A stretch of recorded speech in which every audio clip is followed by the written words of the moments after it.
곧 주간 첫날 저녁이 되자 제자들은 유다인들이 두려워 문을 모두 잠가놓고 있었다. 그런데 예수님께서 오시어 가운데에 서시며 평화가 너희와 함께 하고 그들에게 말씀하셨다. 이렇게 말씀하시고 나서 당신의 두 손과 옆구리를 그들에게 보여주셨다. 제자들은 주님을 뵙고 기뻐하였다. 예수님께서 다시 그들에게 이르셨다. 평화가 너희와 함께. 아버지께서 나를 보내신 것처럼 나도 너희를 보낸다. 이렇게 이르시고 나서 그들에게 숨을 불어넣으며 말씀하셨다. 성령을 받아라. 너희가 누구의 죄든지 용서해주면 그가 용서를 받을 것이고 그대로 두면 그대로 남아있을 것이다. 12 제자 가운데 하나로서 쌍둥이라고 불리는 토마스는 예수님께서 오셨을 때에 그들과 함께 있지 않았다. 그래서 다른 제자들이 그에게 우리는 주님을 배웠소 하고 말하였다.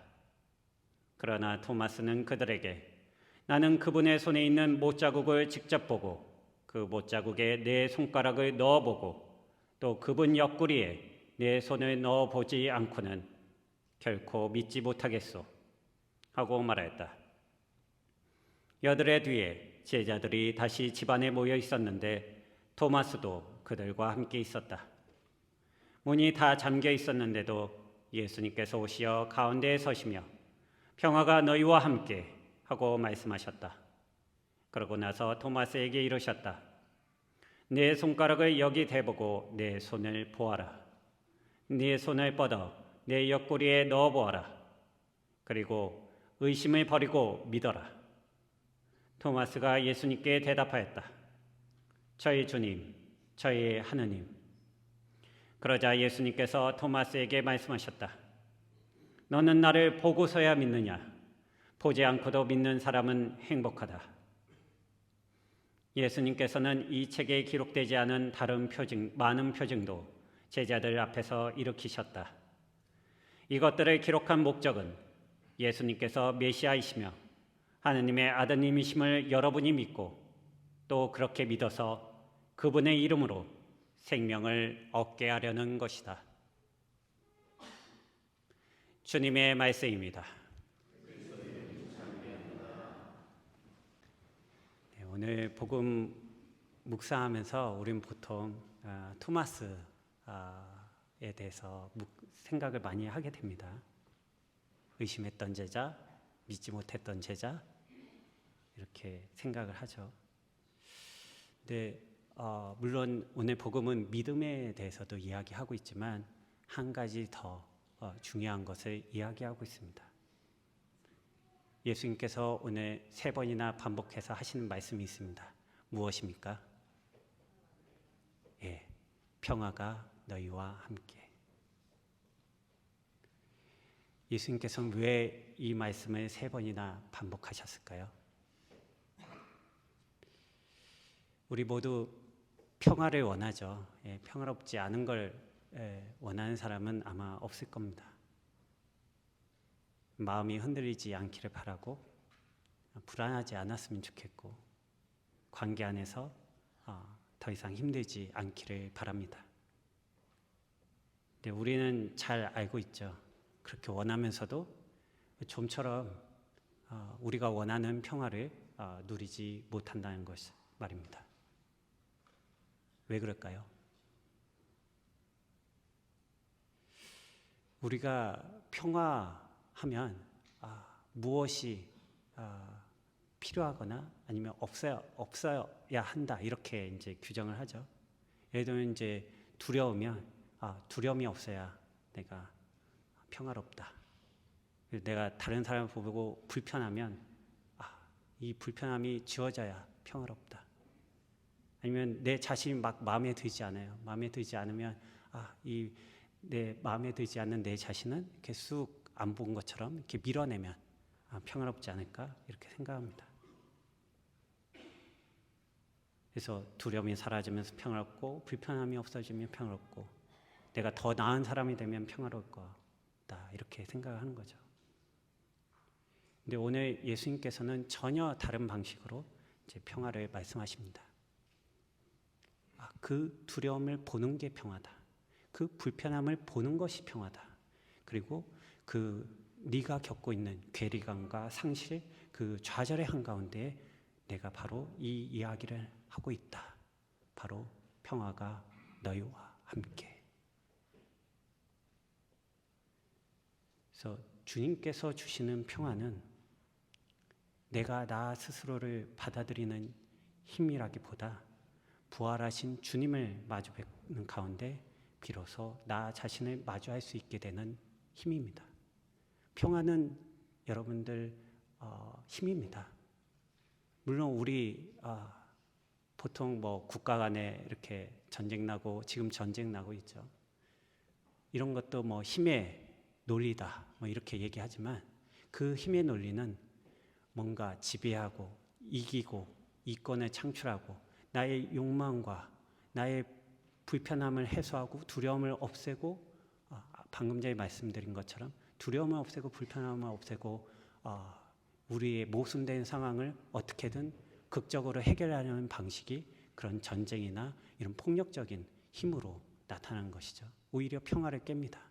하지만 예수님께서 말씀하신 것은 그것을 오히려 마주할 때,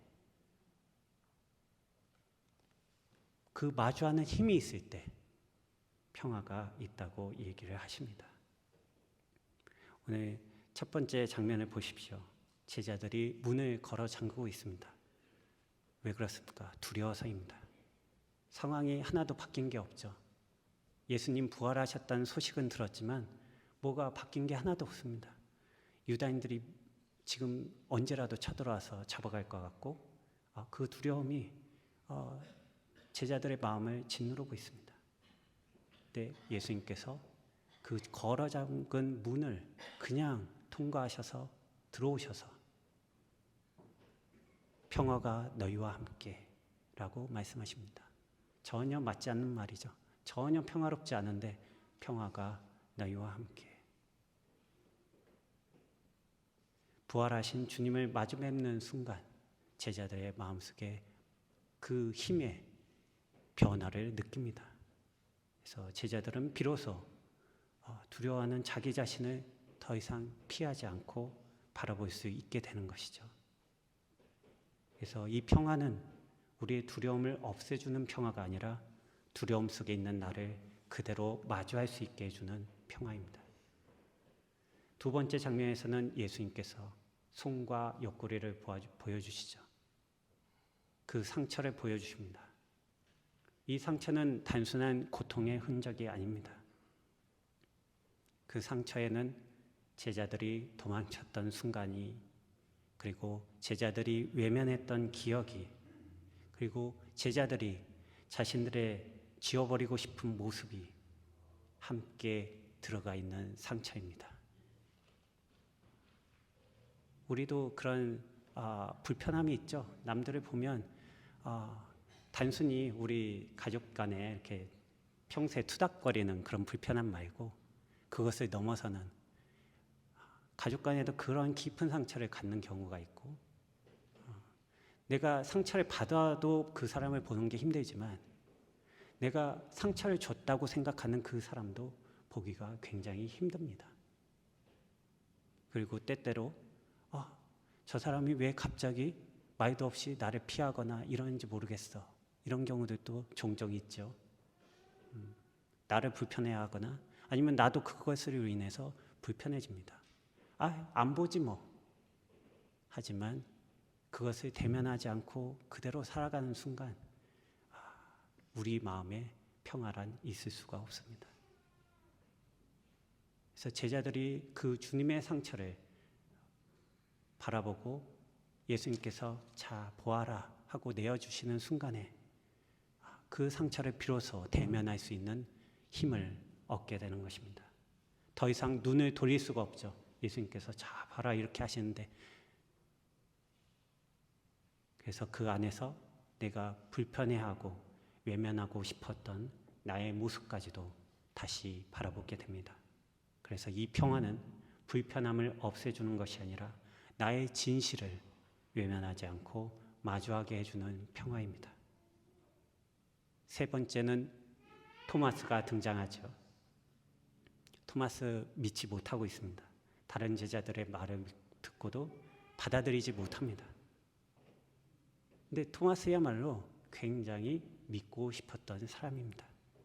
믿고 싶은데 믿지를 못하겠는 거예요. 얼마나 괴롭겠습니까? 자기 자신이 얼마나 마음에 들지 않겠습니까? 그래서 계속 그 아까 말씀드렸던 괴리감과 실망 그리고 좌절 속에 빠져 있는 것이죠. 근데 예수님께서 다시 나타나셔서 그런 토마스를 꾸짖지 않고 같은 말씀을 하십니다. 평화가 너희와 함께. 부활하신 주님을 마주했는 그 자리에서 토마스는 비로소 믿지 못하는 자기 자신까지도 밀어내지 않고 받아들이게 됩니다.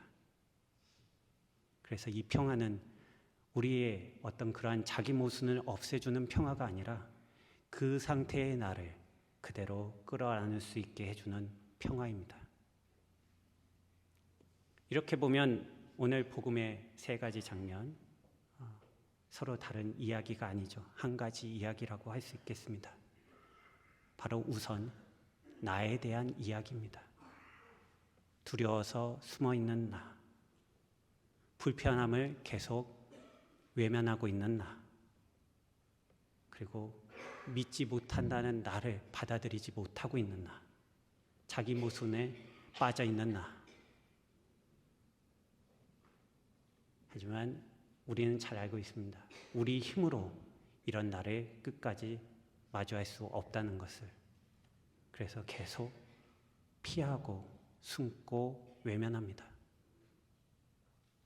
하지만 부활하신 주님을 마주 뵙는 순간 비로소 우리 또한 우리 자신을 마주할 수 있게 됩니다. 왜 주님께서는 이런 평화를 우리에게 주시라는 걸까요?